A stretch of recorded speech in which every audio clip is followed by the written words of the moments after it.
And away we go. So as Darius said, his name is Kurt Andersen. And this is Leo Vasiliou. It is an absolute pleasure to be able to speak with you today. Kurt and I are the co-analysts and co-authors of the SRE Report 2023. Feel free to scan this code or long after the presentation is over, perform this query. It will both take you to an ungated page for your reading pleasure. The report is based off of a survey we ran over the summer, had 559 responses. The findings from the report were published 4 months ago. Special contributions by Adrian Cawcroft, who was kind enough to write the foreword, and Steve McGee, who contributed his own intellectual property in the form of the report conclusion. So I recommend you reading both the report as well as these special contributions. So we researched a couple of particular topics this year that were new in the gamut of questions, plus some recurring ones that have been done for the 5 years that the SRE survey has been being run. And we discovered in analyzing the data that there was an underlying theme that surfaced across all of the topics, and that's where we want to start the conversation. We wanted to title this "An Individual Contributor and an Executive Walk into a Bar," but we didn't think that would quite work for the program committee. But nonetheless, let's say that they do walk into the hotel bar, they're unwinding from a long day's work, and they begin to discuss the pains, the problems, the challenges they face, and how to solve them. But inevitably, like the conversation has done many times before, winds up looking like this, with one party simply just not being able to understand the perspective and logic, if logic is even the right word there, of the other party. So we were intrigued by this, how different roles viewed certain problems, challenges, and opportunities very differently. Specifically, how did an IC or an individual contributor, that's how we're using that term here in this talk, not incident commander, but individual contributor, please. How do they view problems and expectations versus executives? And these ranks were self-identified as part of the survey. So we talked it through. We did some additional research by interviewing a few CEOs and CTOs and getting their take on this discrepancy. And we found that it's the idea of looking at things from different distances. Andrew had some amazing visuals, and if you weren't in the previous talk, I highly recommend you catch it when it comes up on the recording. And we're gonna tip the hat to him for setting the stage in a lot of areas here as we go through the talk. But you view things from different distances. It can become an us versus them problem for communication, but it doesn't have to. Take a look at this image as an example. How many different colors of butterflies do you see? Just put up a number of fingers, 10 fingers, whatever. Okay, good. Now, if you zoom in closely, it turns out that all the butterflies are actually the same color. So when you look at things closely, they appear differently than when you look at them from a distance. Does that remind you of anything in your working experience? Perhaps your context affects your perception. Perhaps it's work is imagined versus work is done. We've heard a lot about context being important in the talks yesterday and today.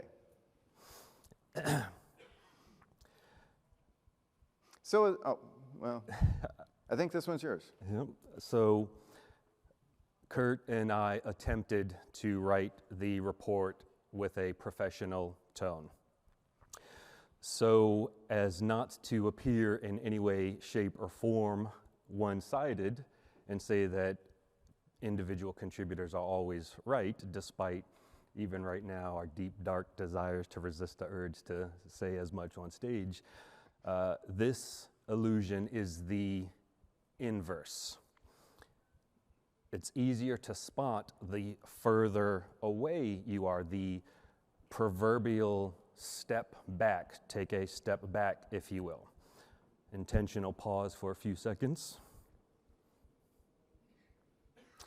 Now, I had to manually recreate this illusion, and I'm not sure I did it perfectly relative to the size of the screen and the distances of the different rows in the room. But what I would just say is if you were not able to find it, please just offer a little bit of faith and trust that it in fact does work that way, that the farther you are away, the easier it is to spot which one is different. And when I was in the Museum of Science a couple of weeks ago, it just kind of blew my mind, and I said, wow, Leo, you couldn't have fortuitously stumbled on a better way to talk about the talk. Now, to role play unsuccessful versus a successful conversation, we have a little bit of a role play for you, depending on which side of the chasm you choose to occupy.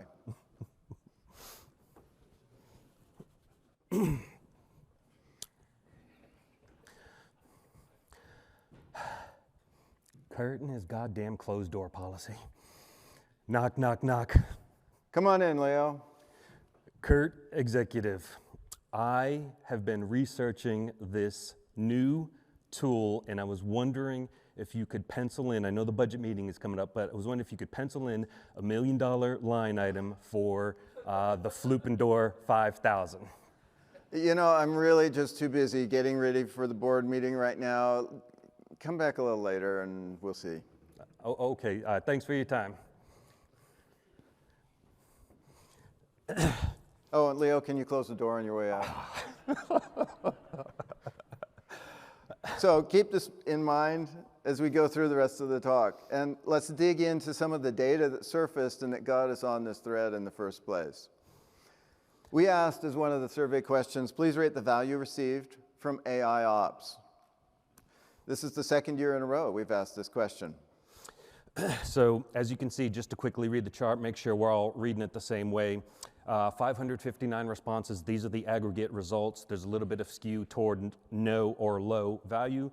The question verbatim, again, as Kurt said, was please rate the value from AI ops. The unsure percentage is also a conversation starter in and of itself, and this is the second year in a row this question had this trend directionality. And what happened is this is the first year in a row we had the thought to break down all of the questions by the self-identified personas. So again, just to read the chart for the sake of everyone being on the same page, on the left side, the left bucket, individual practitioners, we can see there's a sharper skew toward no or low value versus executives on the right bucket, that there's a completely opposite trend where moderate and the delta compared versus individual practitioners is quite large. Also of note, the percent of unsure, right? So executives are less unsure versus individual practitioners, and again, an insight in and of itself. This section of the report does go into additional rhetoric about what to do with this. We don't cover it on stage, but this is an example of what we're talking about when we started to dig into this, this gap. And to set this in context, remember the survey was active last summer. That predates Dolly and Midjourney and ChatGPT. So it'll be really interesting if we put this question into the survey this year, it'll be interesting to see if there's a change. Yeah. So let's get some audience participation here, please. Let's see how your answers compare to the survey responses. So raise your hands if you prefer Google Workspace. Okay? And if you prefer Microsoft 365. Bias in the front row, I'm going to call that one out. And how they turned out in the survey. Again, this covers the full spectrum of the roles that we asked about. Go ahead, Leo. For those who happened to be at dinner with me last night, I think I see you in the room here, remember my talk about me being on the wrong side of the room when I put my hand up there, and for everyone else, stop by the booth and I can give you the quick version of that story. But it's like, wait, hold up.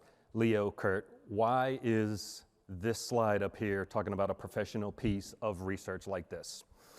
Well, number one, this was in fact the most emotion-invoking set of data we showed to our quote-unquote first rounders.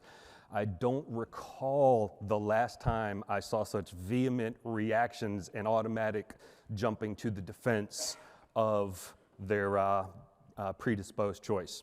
So again, if the question is why is this here, the answer very simply is we want people to have new or better conversations, and a broader, larger set of people made an emotional connection to this versus an abstract question, for example, what we asked on AI Ops. I sent a first draft of the report to my daughter. She's a freshman at Worcester Polytech, engineering student. And I said, hey, here's an example of what your dad does. You know, give this report a read and tell me what you think. So she reads it. The next day she comes back, she says, Dad, I really liked the Google versus Microsoft question. And I said, really? Out of everything in the report, that's what you... She goes, well, yeah, last year when I was in high school, we used Google, and now that I'm at WPI, they made a switch to Microsoft. And she said, begin quote, Google just felt more accessible to me, end quote. And so one thing I learned, I said, you never know what people will connect with. And we hope the variety in the research topics in the report will allow everyone in this room to connect with something in the report. Plus, I also thought it was a nice lead into the tools research we did, right, versus a specific abstract concept. So let's see what a more successful conversation might look like. Knock, knock, knock. Come on in, Leo. Kurt, we really need to address this problem of maintaining business level innovation velocity while also preserving the reliability and resilience of our systems. But more specifically, we need to bolster our ability to see the impact of change on the user's experience. And even if our investment reduces our ability to detect, identify, fix incidents by even 10%, it will be a large win. And I've been researching some various tools, and maybe we can start to have the build versus buy conversation. Well, it sounds like you've really thought about this, Leo. Tell me more.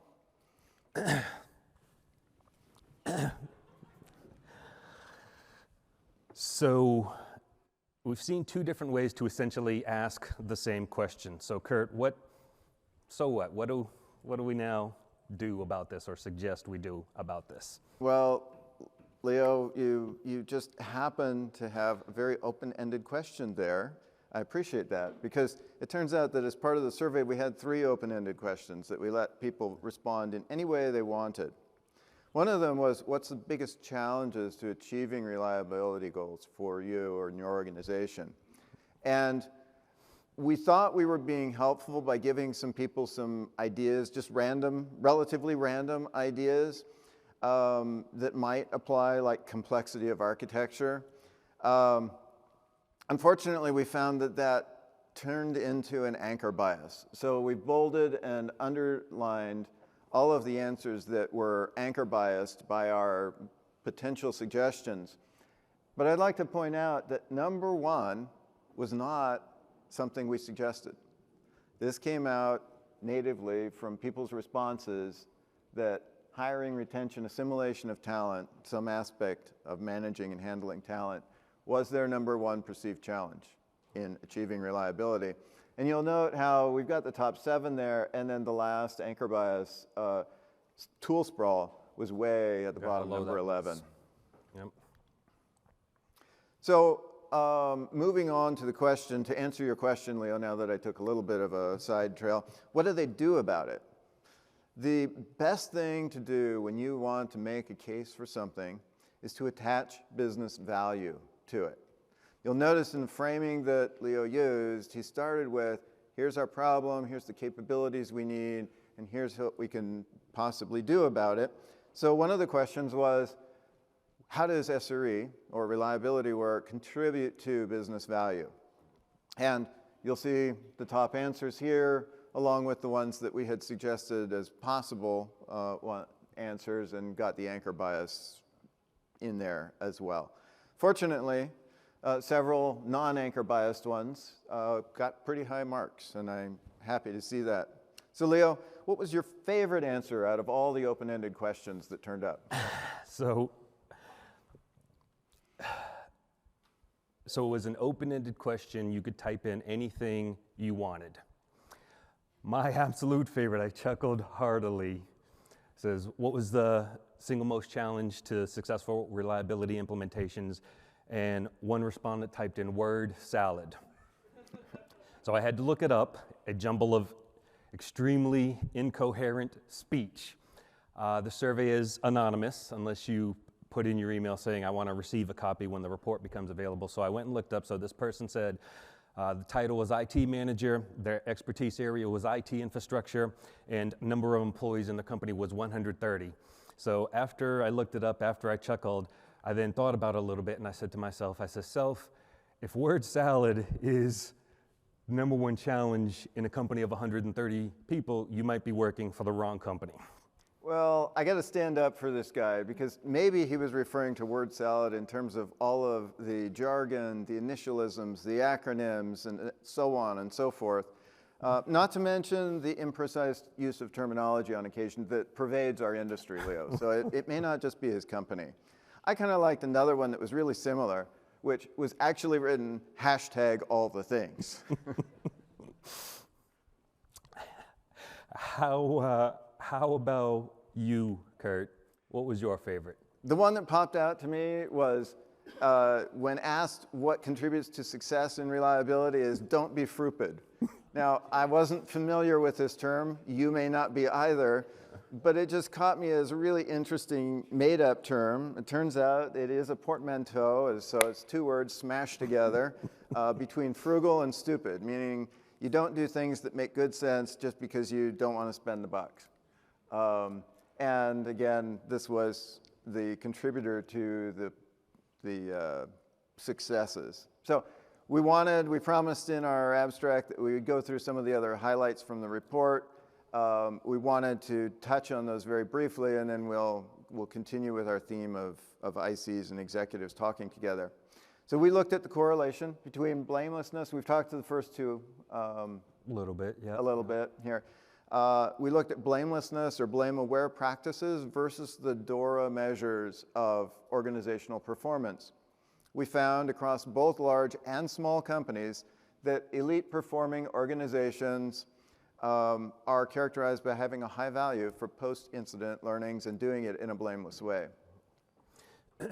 Not tied to company size. And one of the this year's research topics was the idea of total experience, the idea of managing reliability activities at the intersections of multiple constituents. And so we found that elite performing organizations, again, per DORA 4, have a skew toward external reliability activities while not ignoring the importance of employee experience reliability. So that was another interesting finding that we dig into one of the report insights. And we, as I mentioned, we've looked at toil. We've asked the toil questions consistently through the 5 years of the SRE survey. And toil was slightly down this year compared to prior years. And while time spent on engineering and on-call was about the same. Now we wanted to highlight a few other survey findings that didn't make it into the written report. Leo, what was your pick? So I was thinking what would benefit the people who were gracious enough to give us their time today, and I thought for my dealer's choice that I would talk about this one a little bit. Number one, it was one of the extremely few data points where the different ranks had a majority answer in the same site, even though there's still a little bit of a delta. But I know I personally always feel like I'm having to defend the cost of tools, and it's a repeated piece of feedback that I hear in my interactions, like we're always having to defend the cost of tools. And it's like no one, almost no one, is going to wake up in the morning and be like, we need to add more tools to the stack, we don't have enough. So I kindly suggest that the inverse is also equally true. No one should wake up in the morning and say, we need to remove tools from the stack because we have too many. But instead, we dig into this, and if the value received from however many tools you have is greater than the cost of those tools, where the costs can take many forms, then there is no tool sprawl problem. And so I hope this piece of data is something that you can reference, combined with the anchor bias answer of how low the tool sprawl question ranked. So kind of the idea of building resilience into the survey, we try to ask a couple of critical questions multiple times, and in this case, we wound up with the same result. It's not as much of a problem, despite what maybe we've been hearing from other rhetoric sources throughout the last year or so. How about you, Kurt? Well, I was interested because I've had exposure through the conference here and through talking to lots of other people in other contexts about how SREs are organized within companies. And so this one was a question about how do they actually report in terms of formal reporting structures. We found about 20% aren't recognized as SREs at all. So I highly applaud those of you who are doing reliability work without any of the accolades or even a simple title to recognize that.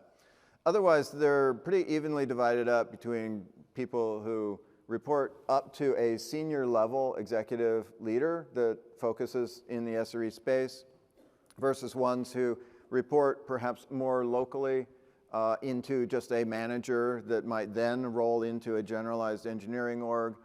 And lastly, they just kind of are part of their dev squad, if you like, not to use it in a technical way, but they're just buried within the dev teams and have the title of SRE.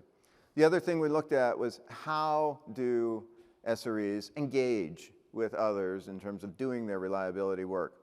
In this case, we found that there's kind of 5-ish models if you read the literature, and consultation was the most common one. I was really surprised to see how low embedded was compared to the other approaches, but this was an interesting finding, didn't quite make it into the written report. Leo, what did you find most surprising to you as we went through the analysis? So on the surprise of you know, how low embedded was, I thought I would talk about this one. So we go back, and number one, the question was, how do we add business value? And customer experience / satisfaction was a non-anchor bias, non-suggested answer. It tied with first place. And I also think about how many talks have we listened to over the years that talk about experience and accessibility from the perspective of your customers. And this is what I chose to be my head-scratching slide. The question was, which telemetry feeds your monitoring or observability frameworks? I couldn't really figure out how to get it on the slide while making the rest of it readable, but that's what the question was. And I feel like that middle one, front-end user experience monitoring, 36%, I really feel like it should be number one on the list. Just FY, the ordinal rank of these responses has, right, we baseline and ask a handful of questions year over year. So the ordinal rank of these responses has remained the same, except infrastructure and application did swap places this year.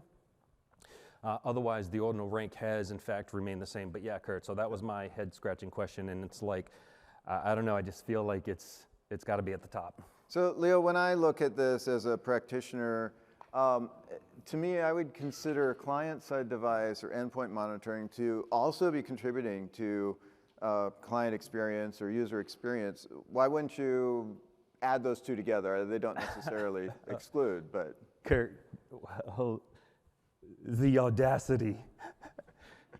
You wrote and reviewed the survey with me. I didn't know you were going to interpret these terms this way. And And here you are critiquing our own work live on stage. I guess we stand to learn things as well. As I tried to deflect actually answering the question that he asked. But speaking of audacity, Kurt, how about you? What was your head-scratching or surprise moment? Well, I was surprised by how people spent their time. So we asked people how much engineering time, how much on-call time, how much time it's dealing with interrupts, and how much toil do you attribute your time across. Almost nobody answered so that these things totaled to 100%. So they're clearly not exclusionary categories. Pretty much everybody was like in the 150+% if you added the numbers up straight. But looking at the distributions here, I was really surprised to find how much engineering managers report doing. Although again, I'll point back to Andrew, maybe they've been listening to him. I was also very surprised to see how much on-call. They actually report being on-call more than the ICs did. And so maybe, again, they've been listening to Andrew. There was no corroboration, by the way, for the previous talk. Right? Yeah, we did not collude with... Fortuitous bounce. And I'm not going to cover toil because I wrote an article that Catchpoint was kind enough to post on their blog that you can read at that QR code. It's also got a reference link at the end. So I'm not going to talk about the toil topic as much as other people love to talk about toil. So there were some other key themes that came out of these were some of the key themes that came out of our conversations from the additional research we did to find out why execs and ICs are looking at things differently. Running a business requires 3 things, and I know that I'm simplifying. But roughly it's revenue, brand/product, and efficiency. The CEO cares about revenue. If you want to talk to your CEO and get their attention, come talking about how what you're proposing is going to impact revenue. If you have something that's going to improve the brand, the product experience, maybe the reliability of the experience your customers have, your CMO, your CPO, the chief marketing or product officers are going to be really tuned into that. If you can improve the efficiency, let's say you can do all the work that you're currently doing for 70% of the cloud spend, or you can save a whole bunch of money like the Honeycomb folk did, and they documented by changing from Intel to Graviton processors. That's the efficiency, and that's going to really be of interest to your COO, your Chief Operating Officer. So when you're thinking of going and talking to these people, or even your direct manager or your manager skip level, number 1, have you written down the problem you're trying to solve? If you haven't written it down, you may not have codified it well enough, clearly enough, to be able to make a convincing argument and an explanation to the person you're talking to. And then after you've written it down, how will you determine and measure success?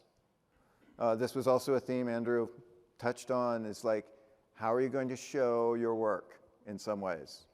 And how long will it take to demonstrate that success? If it's going to take 100 years, maybe go work for the Long Now Foundation and figure out something that's going to be an earlier indicator.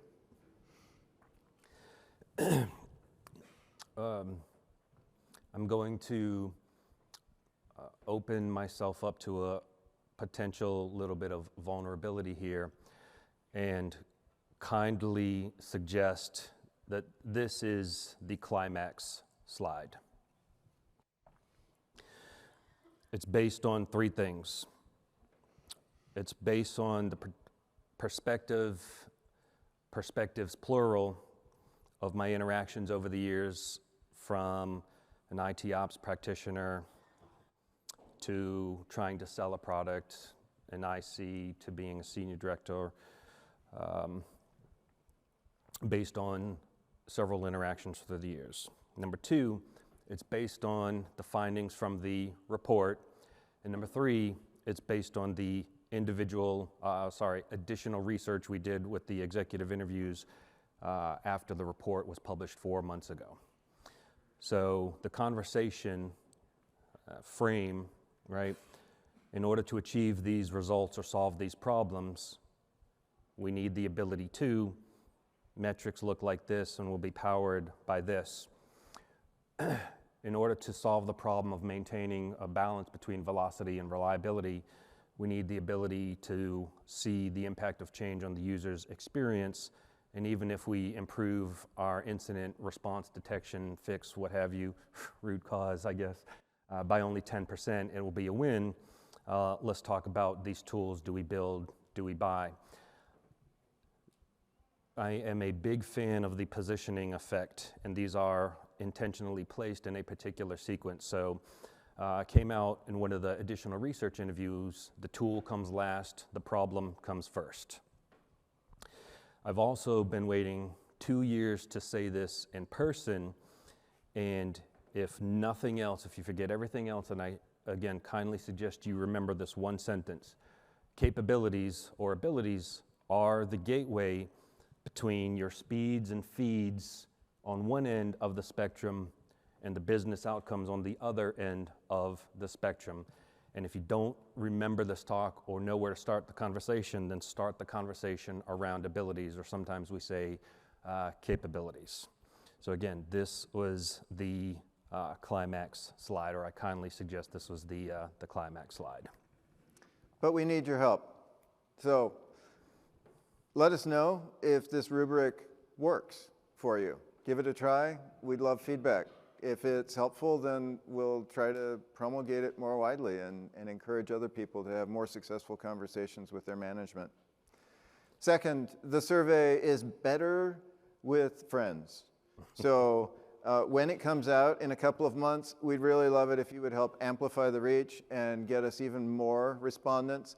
Part of what's done with the survey is as a motivation, there's a charity donation made for every person who fills out the survey.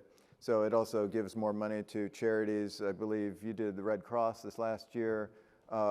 Blameless did Girls Who Code. So both those organizations got contributions on the basis of who and how many filled out the surveys.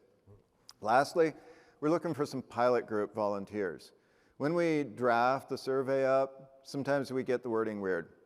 We have those cases where this sounds like the same thing to me, but it doesn't to somebody else. That's where a pilot group comes in. If you're interested, either that link or that QR code will take you to a sign-up form where you can express your willingness to be one of our first-round guinea pigs. Yeah, Kurt will be walking around. I will be at the Catchpoint booth for the remainder of the show if I'm not also walking around. So even just stop by even today or tomorrow. If you have a thought, just be like, hey, I had an idea about a potential research topic, or just wanted to follow up with one of your comments. And I think Kurt, we're getting ready to wrap it up. That pretty well wraps it up. One more thing. One more thing. Just one more thing. Shout out to our original IRC users. His name is Kurt Andersen. And this is Leo Vasiliou. Thank you.